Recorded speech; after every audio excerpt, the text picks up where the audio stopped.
Magandang araw mga ka-farmers. Ito po yung aking update sa pag-alaga namin ng kambing. Sa totoo lang po, nagkaroon na kami dito ng ROI.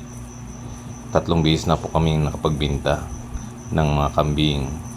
Yung kasi po yung mga anak pong lalaki, hindi naman po siyang pwedeng i-keep dahil nga po meron na kaming tawag natin kasta or ganador. So siya po yung nagbi-breed sa aming kambing.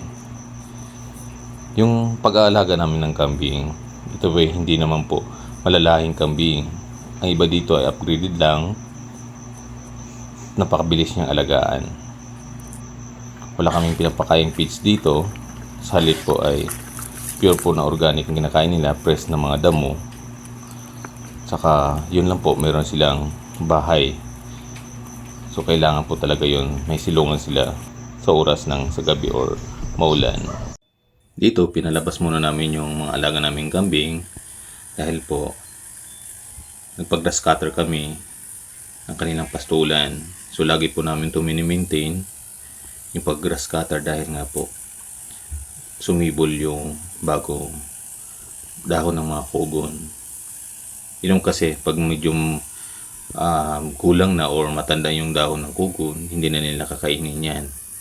Saka ang purpose din dito sa pag-grass cutter ay pang maiwasan namin yung mga ibang mga hayop na magpipinsala sa aming mga alagang kambing. Yan. Makikita rin namin yung bakod namin kung meron siyang dapat pang i-maintain.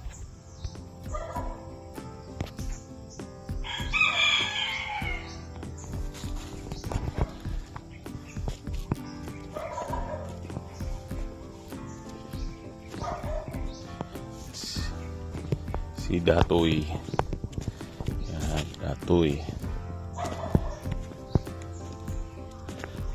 Si Mimi. Si Mimi. Buknoy. Isa doon si yun, Petra. Tapos si Bonnie. Yan, si Bonnie.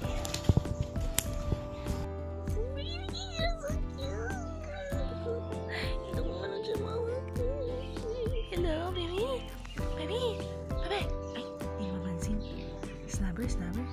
Ay, ayaw. Ako to.